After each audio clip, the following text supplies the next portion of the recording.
Thank you all for coming.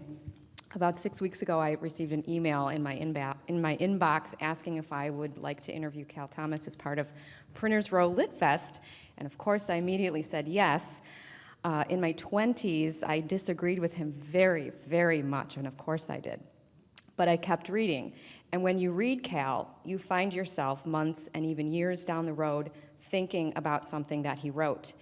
That is the imprint of a gifted thinker and writer. So without further ado, Cal, your book, What Works? Common Sense Solutions for America, focuses on years of tested programs, and that we don't need to reinvent the wheel. We don't need to reinvent ideas for economic stimulation and job growth. We know what works, but instead we are stuck in Groundhog Day, the movie, where the same situation unfolds over and over. So in all of these years covering Washington, what would you say are a couple of issues or policies that are the most stuck in Groundhog Day? Well, first, let me congratulate you on your maturity. I'm reminded by your comments of what Mark Twain once said. When I was 18, I thought my father was an idiot, and when I became 21, I was amazed at how much he had learned in 3 years, so congratulations for that. I think right off the top, there are so many answers to that question, but I think education probably would be at or near the top for me. We spend more on public education in the United States now per capita than at any other time in our history, and yet all of the surveys show that we still fall behind much of the rest of the world in important subjects like math and reading and science. Now, I don't care if it's a liberal idea or a conservative idea. If it works, if it produces the results that the program claims to want to produce, then I would be for it.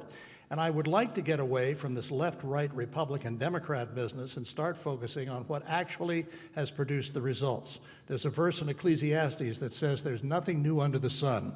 Everything you think has been thought before, everything you do has been done before. So that's why I use the Groundhog Day motif. Bill Murray gets up every day in that movie and repeats the same day over and over again with nothing changing. That's what Washington does. We're paying more and getting less for our government. And it's a cycle that we need to break. So you talk about, on this issue of education, school choice quite a bit in the book and in your columns. We are sitting in a Chicago public school. It's lovely. They just built a nice addition with TIF money. But this is a selective enrollment school, and so only a fraction of the kids who want to go here can actually go here. Right. We've been talking in Illinois and in Chicago about school choice for years. It doesn't seem to get done. We have a charter program, but vouchers are so far off of the radar that it's almost impossible. So how do you get, in a democratically controlled city and state, a school choice program? Well, first of all, I think the evidence of school choice working is available for all who want to observe it.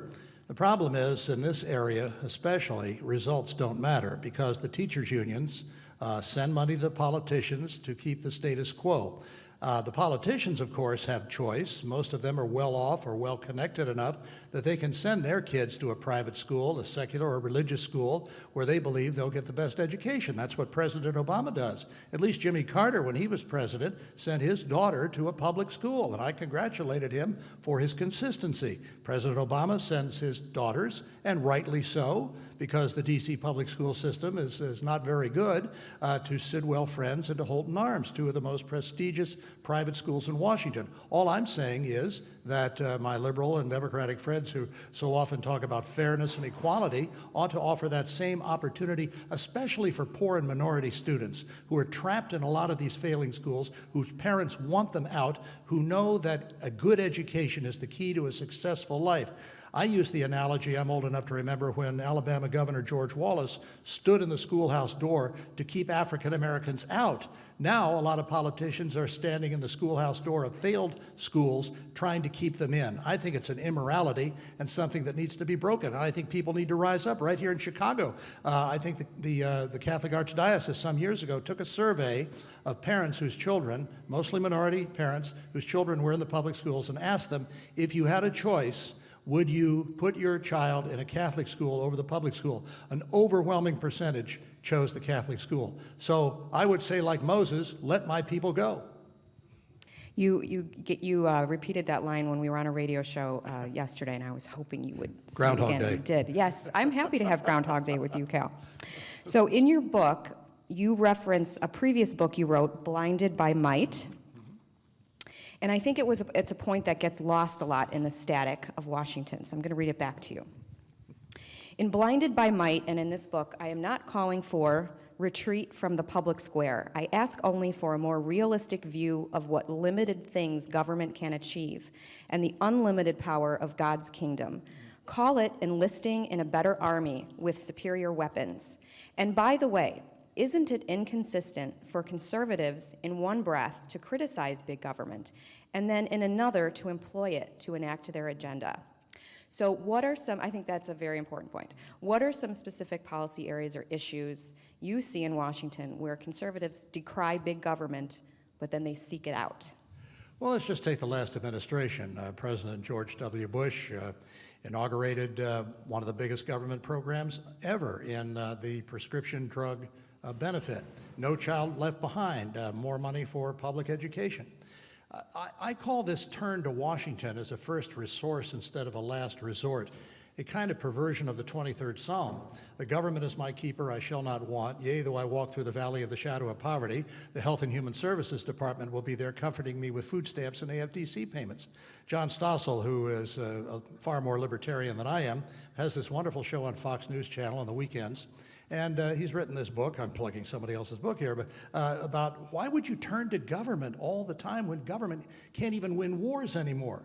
Government does so few things well, sometimes in cooperation with the private sector, but mostly the power of the private sector and the power of the individual ought to be supreme, and once were. Our Constitution in the preamble begins, we the people, not you the government. We have a $17 trillion debt. We have out-of-control government spending and regulation. We have taxes on success and subsidizing failure, and we wonder why we're getting less success and more failure. We used to praise the people who succeeded and became wealthy. Now we envy them and feel entitled to their income. It's just the most amazing turnaround. I feel like I parachuted into another planet from the one I was brought up in. So we know the values that work. Inspiration followed by motivation followed by perspiration will improve any life. You might not turn out to be a billionaire, but you won't turn out to be dependent on government. You've written many columns on this subject, government spending, et cetera. So what would you consider the most outrageous expense that taxpayers fund? Oh my.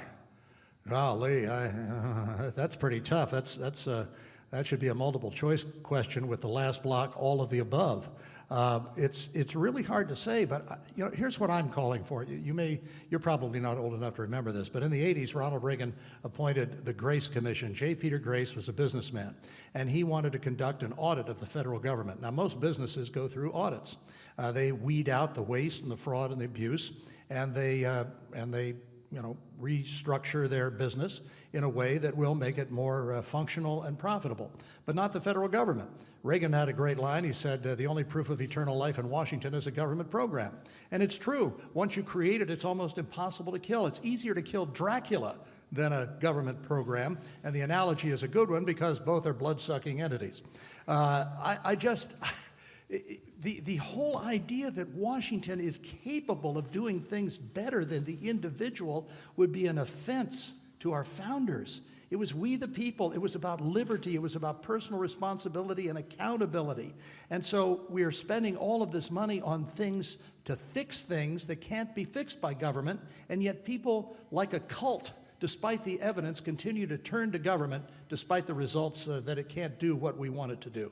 So that's a general answer, but there are a lot of things that government ought not to be doing. Why is government in housing? Why is government in education? I got a good education before the Department of Education. I mean, why do we need the federal government to educate people? It can't even educate itself. So along those lines, we just saw a proposal from John McCain, and some other Republicans are supporting it, to grow the VA system.